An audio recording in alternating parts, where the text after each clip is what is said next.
A dynamic duo there, that's for sure. You're up to date on all things news, business and sport. Thank you so much for your company. I'll be back a little later, but for now, it's goodbye.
Hello, live from London, this is BBC News. Chinese military forces conduct drills around Taiwan for a third day. The display of force is Beijing's angry response to a visit by the Taiwanese president to the US. America investigates the leaking of dozens of intelligence documents, including details of training and weaponry for Ukraine. And 2 bodies are found in the rubble of a building in Marseille 24 hours after it collapsed in an explosion. An historic day. It's the 25th anniversary of the Good Friday Agreement being signed, and the British Prime Minister has called for power sharing to return to Northern Ireland.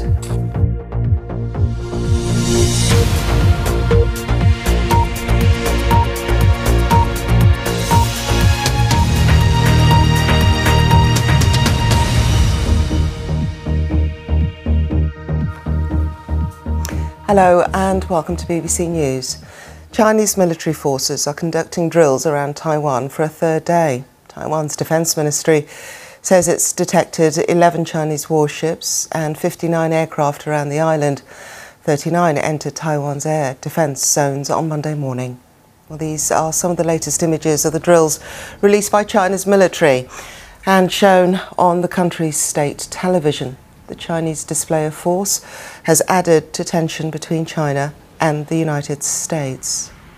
Live now to Shaima Khalil, who is in Tokyo for us. Hello there to you, Shaima. So the third day of drills now around the world. This is BBC News.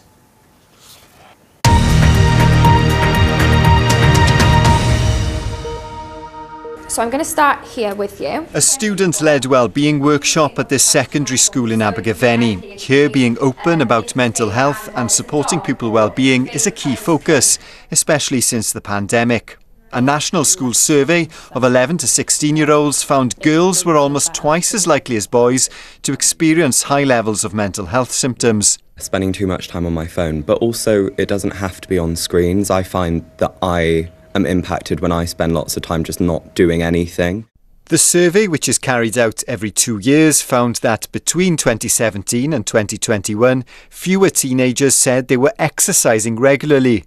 There was an increase in the amount who said they were looking at screens before going to bed. And when it comes to diet, fewer said they ate breakfast on weekdays before school. It's hoped the findings of the latest survey will continue to influence changes in communities across Wales.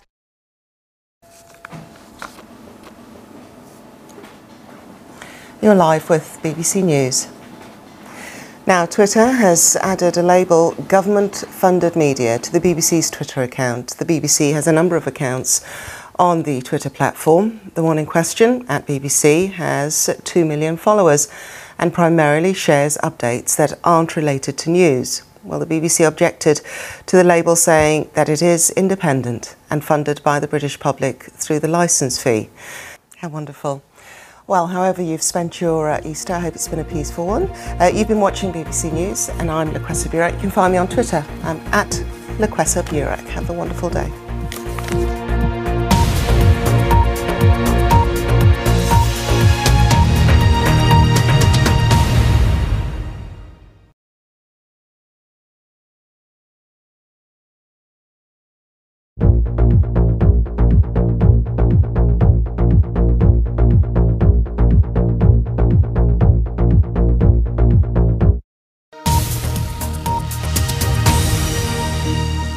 Now on BBC News, the latest business news from across the globe. World Business Report.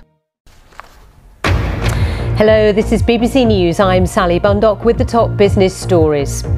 Oil prices continue to climb after OPEC decides to reduce production. But is the rise short-lived, with the global economy still showing weak growth? The demand for sun, sea and sand is surging. The travel industry is bracing for a bumper season, but will staff shortages and strike action disrupt their plans? Tesla bets big on China, announcing plans to build a new factory in Shanghai that will produce thousands of lithium mega pack batteries. And Paw Patrol will tell you how some professionals are quitting their careers to become full-time dog walkers and are earning more too.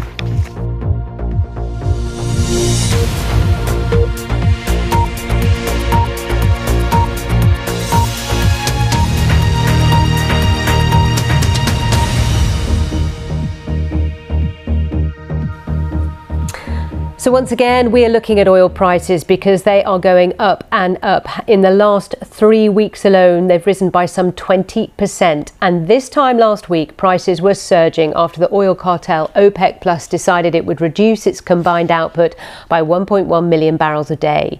So crude prices climbed after that announcement, but later in the week they did steady following the latest US and Chinese economic data, which does suggest weaker post-pandemic growth. Well, I talked this through with Russ Mould. He's investment director at AJ Bell, and he believes Saudi Arabia's relationship with the US will actually dictate where oil prices are headed next. Yes, pack for all seasons when going to the lakes. You're with BBC News.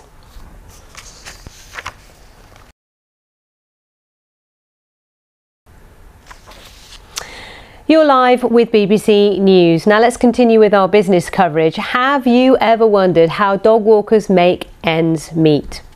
While the average walker makes under $50,000 a year, a growing number have found a way to make it pay over $100,000, as Michelle Fleury has been finding out. What a dynamic duo. Keep an eye on those two. That's all from me for now. Those are the top business stories. Have a lovely day, and I'll see you soon.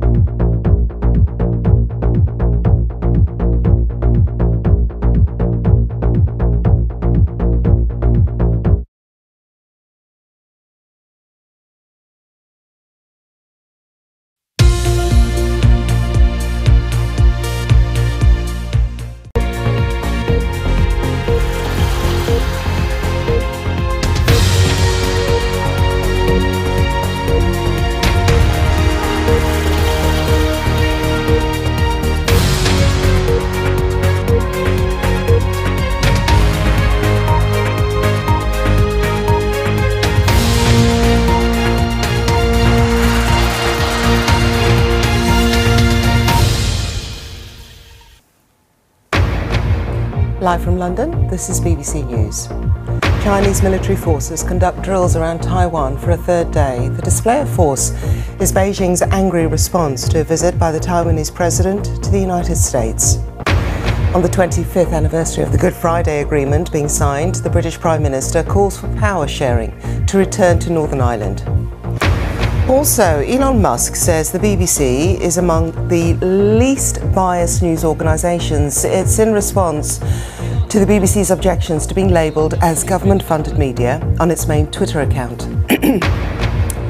And 100 days in, mixed reviews in Brazil for President Luiz Inácio Lula da Silva's administration.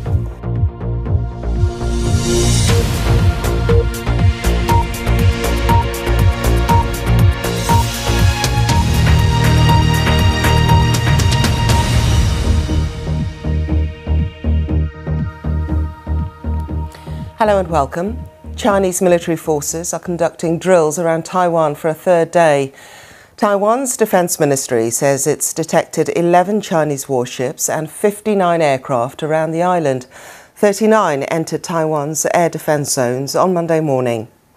Well, these are some of the latest images of the drills released by China's military and shown on the country's state television. The Chinese display of force has added to tension between China and the United States. James Clayton there. Around the world, this is BBC News.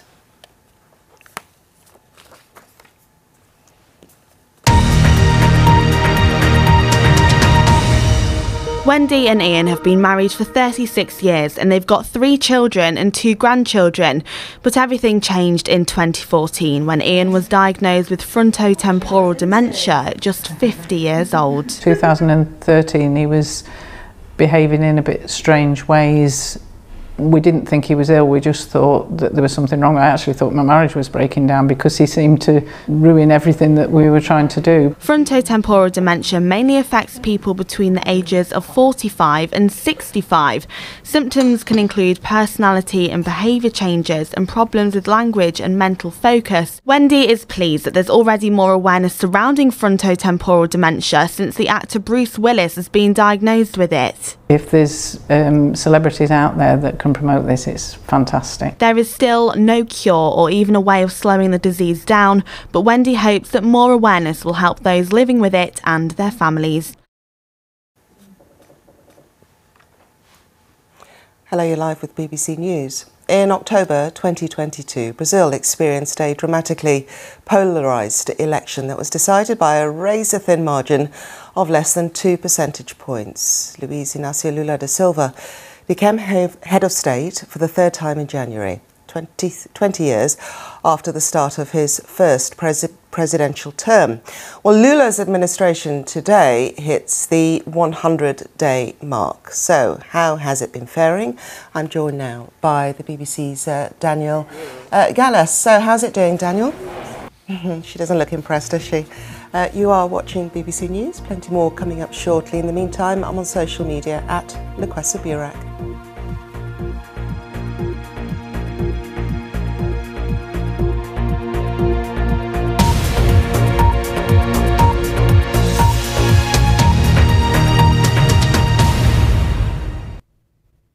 Hello there. Across Europe, substantial warm spell across Spain and Portugal at the moment, with